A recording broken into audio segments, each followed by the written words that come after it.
Hello students, स्वागत है आपका अपने चैनल संपूर्ण क्लासेस में। और आज हम करने वाले हैं चैप्टर नंबर 1 और चैप्टर का नाम है रिलेशन एंड फंक्शंस। जैसा कि रिलेशन एंड फंक्शंस आप पढ़ेंगे तो इसकी बेसिक्स थॉट्स को आपको जानना बहुत ज़रूरी है और ये बेसिक अंडरस्टैंडिंग जरूरी है, क्योंकि बेसिक इज ए कंसेप्ट और कंसेप्ट इज ए पावर। जिसके पास बेसिक्स अच्छे होंगे उसका कंसेप्ट बहुत अच्छा होगा, और जिन स्टूडेंट्स के कंसेप्ट बहुत अच्छे होंगे उसके मैथ्स बहुत ही डिटेल्स में अच्छी होती है। देखते हैं, स्टार्ट करते हैं हम relation and functions. First of all आपको पता होना चाहिए कि what is a relations. Relations किसे कहते हैं, रिलेशंस के बारे में पहले बात करते हैं। तो रिलेशन क्या है? Relation, a relation R from a non empty set, a non empty set A to non empty set B, non-empty set B is subset and Cartesian product, the Cartesian product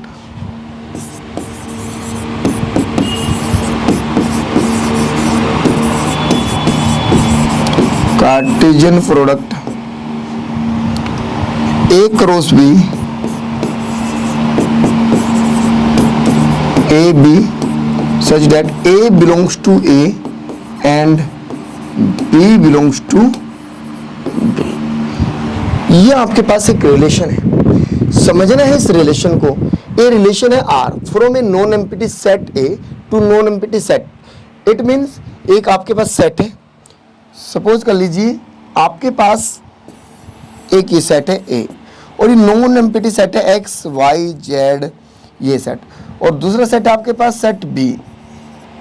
ये set B भी non empty set है, और ये non empty set कैसा है? 1 2 3 4 ऐसा मान लीजिए आप। और ये कह रहा है कि इसका रिलेशन है, जो इनके बीच में रिलेशन बनेगा रिलेशन आर। ठीक है, इट मीन्स आप अगर बेसिक लैंग्वेज में इसको समझने की कोशिश करें, ये फैमिली है ए, ये क्या है? ए फैमिली है, और ये फैमिली है बी।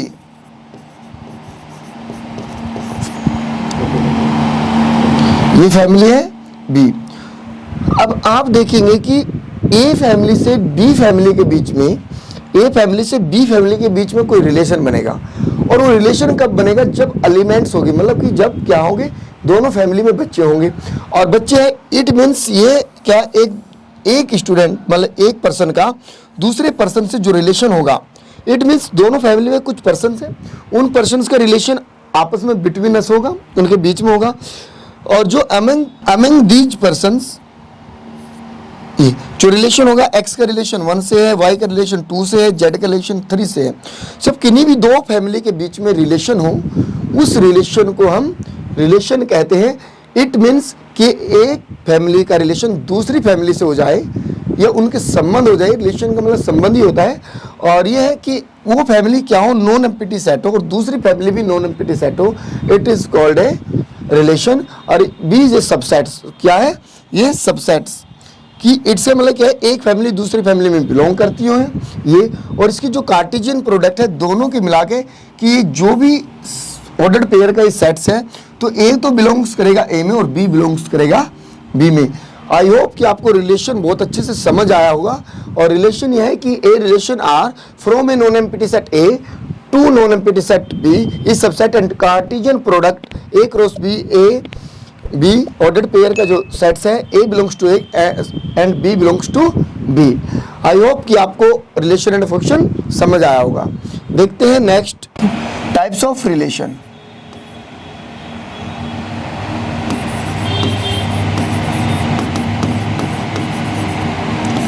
टाइप ऑफ रिलेशन, आपके पास दो टाइप्स के रिलेशन मैं आपको स्टार्टिंग में बता रहा हूँ। क्या है? एक एम्प्टी रिलेशन, एक यूनिवर्सल रिलेशन। तो what is a empty relation? ये है आपके पास एम्प्टी रिलेशन, एम्प्टी रिलेशन, और सेकंड आप लिख लीजिए यूनिवर्सल रिलेशन। Universal relation. अभी कैसे डिफाइन करेंगे आप what is a empty relation and universal relation? What is a universal relation? I hope कि आपको एम्पिटी रिलेशंस के पता चल रहा होगा कि हमारे पास जब कोई भी रिलेशन ना हो, कोई भी रिलेशन ना हो तो वहाँ पर एम्पिटी रिलेशन होगा। जैसे डेफिनेशन देखते हैं, a relation R in set A, ये क्या है, किसी सेट ए में रिलेशन है, is called empty relation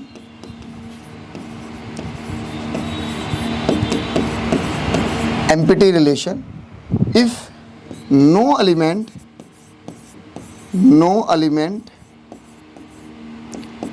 of A is related to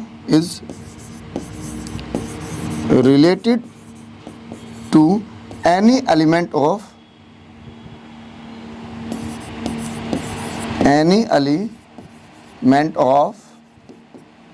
A, it means R empty subset A cross A। इसका मतलब क्या हो कि एक रिलेशन है R इन सेट ए में, एक सेट ए में एक रिलेशन है R is called empty relation if no element of A का कोई भी एलिमेंट अपने ही किसी भी एलिमेंट के साथ रिलेट नहीं करता, it is called empty relation. It means क्या है कि आपके पास दो कोई भी आप मान लीजिए और ये A सेट है, ये सेट क्या है X, और ये X खुद से ही रिलेटेड ना करे, क्या क्या एक सेल्फिश पर्सन होता है, सेल्फिश पर्सन, वो सेल्फिश पर्सन क्या करता है कि वो खुद से खुद की बातें करेगा, ठीक है, सिर्फ हमेशा, या आप कहते हैं कि खुद की तारीफ करना, अपनी बड़ाई करने वाला, तो ये एक्स वाई भी खुद से रिलेट करे, जेड भी। अब इसे हमें किसी अदर एलिमेंट्स की जरूरत नहीं है कि वो एलिमेंट खुद से ही रिलेट करे अपने ही एलिमेंट के साथ, कि आपके पास x है और या x y से रिलेट हो जाए या y z से रिलेट हो जाए, वो अपने किसी भी एलिमेंट से रिलेट कर जाए, वो अपने किसी भी एलिमेंट से रिलेट कर जाए सेम सेट में, इट इज़ कॉल्ड क्या करे, it is called empty relation. अब वहाँ पे क्या है, यहाँ पे जब कोई भी एलिमेंट रिलेट ना करे, जब कोई भी एलिमेंट रिलेट ना करे अपने किसी भी एलिमेंट से, तो वहाँ पे कोई रिलेशन बनता ही नहीं, और जब कोई रिलेशन नहीं बनता तो उसे कहते हैं आप empty relation. It is clear. Next देखते हैं हम, यह यूनिवर्सल। यूनिवर्सल में क्या है, a relation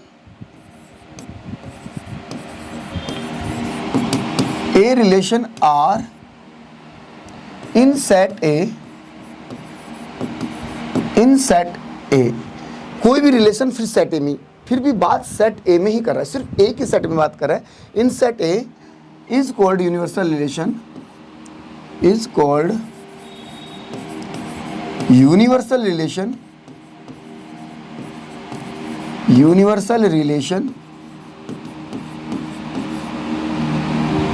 if every element, देखो वहां पे है नो एलिमेंट, यहां पे है क्या, every element of A is related to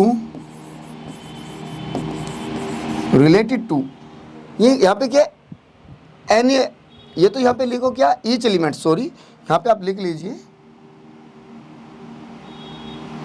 is called universal relation if each element of set A is related to every element, is related to every element of A, every element of A, ये अपने every element से, इसका हर एक elements क्या है, ये sets आपके पास, ये सेट है A, और इस सेट का सेट क्या है, X Y Z M L, ये एक्स वाई से भी रिलेशन है, इससे भी रिलेशन है, इससे भी इसका रिलेशन है, और इससे भी रिलेशन है, ये अपने एवरी एलिमेंट से, ईच एलिमेंट्स क्या है, ईच एलिमेंट, और ये एल का रिलेशन इससे भी है, एल का रिलेशन इससे भी है, एल का रिलेशन इससे भी है। किसी एक इंसान की सभी इंसान बात मान ले, एक तो परिवार में होता है उसकी कोई भी बात नहीं मानता, उसका रिलेशन किससे बनता ही नहीं, वो क्या है, एम्पिटी रिलेशन है। एक यह है कि परिवार का कोई मुखिया है या परिवार में कोई इतना इंपॉर्टेंट पर्सन है कि उसकी बात सभी से बनती है, उसके बाद सभी से बनते हैं। या आप एक एग्जांपल ले लिया आपकी अपनी क्लास का, एक ऐसा नोटी स्टूडेंट्स होगा आपकी क्लास में, उसका किसी से भी रिलेशन ठीक नहीं होगा, वो किसी से लड़ता है, झगड़ता है, किसी भी एक भी बच्चे के साथ अगर रिलेशन उसका सही नहीं है तो it is called a empty relation. और एक ऐसा स्टूडेंट होगा उसका सभी स्टूडेंट के साथ रिलेशन सही हो आपकी क्लास में, क्या है, क्लास 12th के किसी भी एक सेक्शन में, मान लें क्लास 12th में 25 स्टूडेंट्स है और किसी उनमें से किसी एक बच्चे का या आपस में सभी बच्चों का रिलेशन क्या है, ईच एलिमेंट, मतलब एवरी एलिमेंट का रिलेशन एवरी स्टूडेंट के साथ एक अच्छा रिलेशन हो तो आप उसे यूनिवर्सल रिलेशन कहते हैं। क्या कहते हैं, यूनिवर्सल रिलेशन। ठीक है, R subset A cross A. Clear. तो ये डिफरेंस आपको पता चला होगा। क्या डिफरेंस था आपके पास कि एम्प्टी रिलेशंस क्या था, ये मैंने आपको बहुत अच्छे से डिटेल्स में बताया, एम्प्टी रिलेशन और यूनिवर्सल रिलेशन। अब यूनिवर्सल रिलेशन भी मैंने आपको बता दिया है। ए रिलेशन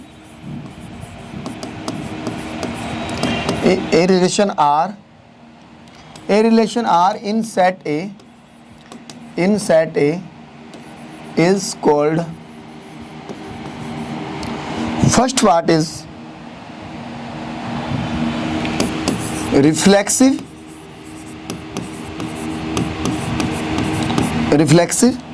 सेकंड रिफ्लेक्सिव में क्या है, रिफ्लेक्सिव में ये है कि यदि आपके पास कोई रिलेशन है सेट ए तो उसे रिफ्लेक्सिव कब बोलेंगे, उस रिलेशन को रिफ्लेक्सिव कब बोलेंगे, तो रिफ्लेक्सिव क्या बोलेंगे, if A belongs to R, for all A belongs to A, it means क्या हुआ, every element related to itself, every element related to itself, every element related to itself,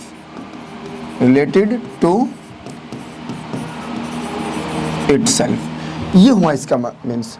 if A belongs to R, for all A belongs to A, कि A का खुद ही relation होगा, it means इसे आप ऐसे भी A रिलेटेड टू A, ऐसे भी आप इससे डिनोट कर सकते हैं। It is called a reflexive. Second क्या है, सेकंड आपके पास है, अब second is a symmetric. Symmetric में क्या है, if A1 A2 belongs to R implies that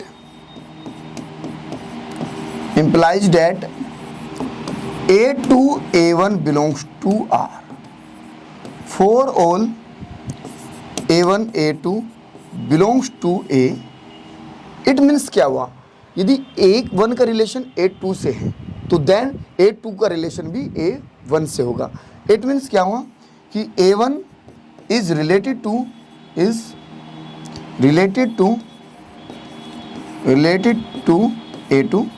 A1 is related to A2 and A2 is related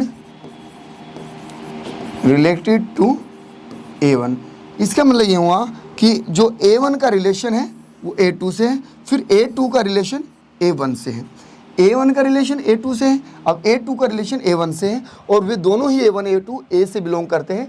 इसका मतलब A1 A2 अगर R में होंगे तो 100% A2 A1 भी R में होंगे, तभी ये सिमेट्रिक रिलेशन बनेगा। It is called a symmetric relation. Third है transitive relation.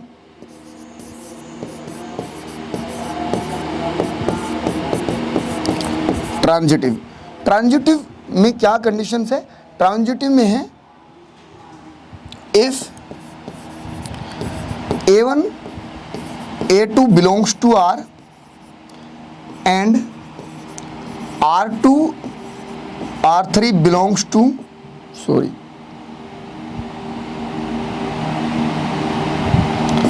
A2 A3 belongs to R implies that A1 और A3 belongs to R। It means यदि A1 रिलेटेड है A2 से, A2 रिलेटेड है A3 से, तो A1 भी रिलेटेड होगा, ये A1 रिलेटेड है A2 से, A2 रिलेटेड है A3 से, तो ये क्या होगा, A1 रिलेटेड होगा A3 से।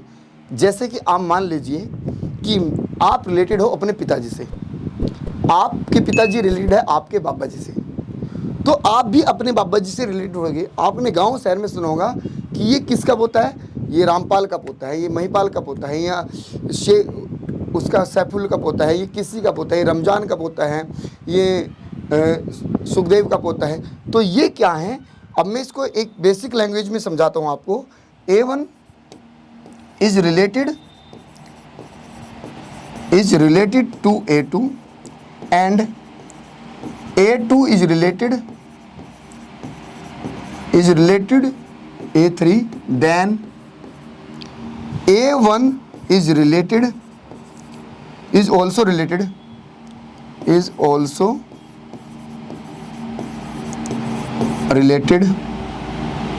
A3।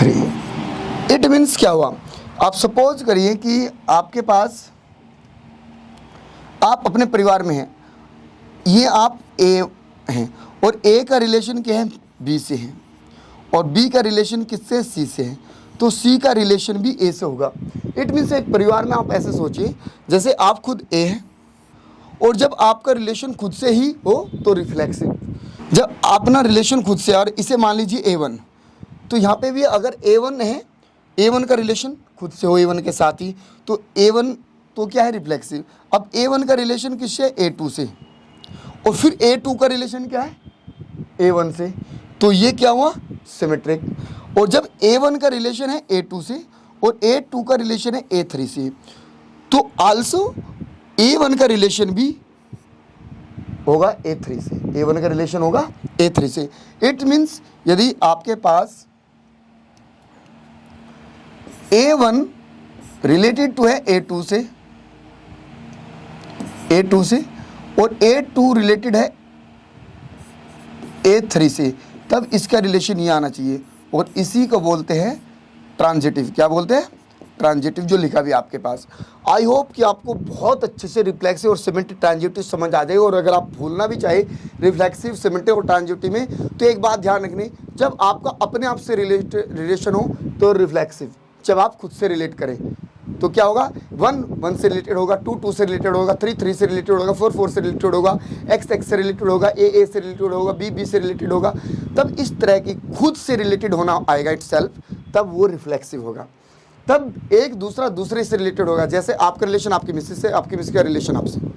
सिंपल, अगर सिमेट्रिक को प्रूव करना है, आप ट्रांजिटिव और रिफ्लेक्सिव को ना सोचें, तो सिर्फ क्या है, आपका रिलेशन आपकी मिसेस से, आपकी मिसेस का रिलेशन आपसे, तो यह है सिमेट्रिक की। या फिर आप कह सकते हैं, अगर आपको ट्रांजिटिव के बारे में भी सोचना है कि आपका रिलेशन आपके पिताजी से, आपके पिताजी का रिलेशन आपसे है, तो क्या है, सिमेट्रिक। जब A1 रिलेट होगा A2 से और A1 रिलेटेड होगा A2 रिलेटेड होगा A1 से, इसका मतलब A1 A2 भी आर में है तो A2 A1 भी आर में होने चाहिए, तब क्या है, सिमेट्रिक बनेगा। और जब आप ट्रांजिटिव में हैं, तो अगर A1 का रिलेशन A2 से है तो A2 का रिलेशन क्या होगा, A3 से होगा, और A3 का रिलेशन मस्ट भी A1 से। सपोज कर लिए डिस्ट्रिक्ट है, एक तहसील है, एक थाना है। अगर क्या थाना रिलेट करेगा किसी भी तहसील से, तो यदि थाना खुद से सारे फैसले कर ले तो वो रिफ्लेक्सिव हो गई, जरूरत नहीं।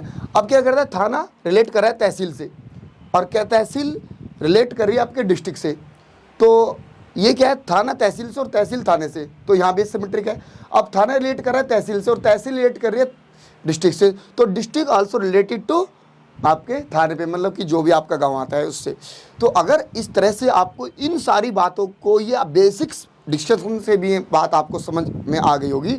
आई होप कि आप रिफ्लेक्सिव, सिमेट्रिक और ट्रांजिटिव कभी नहीं भूलने वाले, और इसको और भी क्वेश्चन के साथ बहुत ही डिटेल्स में हम करने वाले हैं। तो आई होप जब नेक्स्ट वीडियो आप देखेंगे तो इस बेसिक्स अंडरस्टैंडिंग को समझना होगा आपको, और बहुत अच्छे से मैंने आपको डिटेल्स में सारी चीज़ें बताई हैं कि यदि खुद से रिलेटेड हो तो रिफ्लेक्सिव, मेरा रिलेशन मतलब A1 का रिलेशन A2 से और A2 का रिलेशन A1 से हो, या X का रिलेशन Y से और Y का रिलेशन X से हो तो सिमेट्रिक, और ट्रांजिटिव में A1 का रिलेशन A2 से हो, A2 का रिलेशन A3 से हो, A3 का रिलेशन मस्ट भी A1 होना चाहिए, या X का रिलेशन Y से हो, Y का रिलेशन Z से हो तो Z का रिलेशन भी X से होना चाहिए। कहीं भी ये सारी चीज़ें आपको लिखी मिल सकती है, किसी बुक्स में XYZ लिखा मिल सकता है आपको, किसी बुक्स में A1 A2 टाइप मिल सकते हैं आपको, टाइप किया हुआ मिल सकता है, किसी भी बुक्स में आपको ABC मिल सकते हैं, किसी भी बुक्स में आपको 1 2 3 में मिल सकते हैं। तो ये अलग अलग वर्डिंग में इसको आपको एक्सप्लेनेशन डिफरेंट बुक में मिल सकती है। आई होप कि आपको ये बहुत अच्छे से क्लैरिफाई होगा और मैं उम्मीद ये करता हूँ कि जब आप नेक्स्ट क्लास में इस क्वेश्चन को करें तो ये सारी बेसिक नॉलेज आपके साथ हो। और अगर क्लास अच्छी लगी है तो वीडियो को लाइक एंड शेयर जरूर करिए और चैनल को सब्सक्राइब जरूर कर दीजिए और बेल आइकन को प्रेस कर दीजिए, क्योंकि आपको नेक्स्ट आने वाली वीडियो समय पर मिल जाए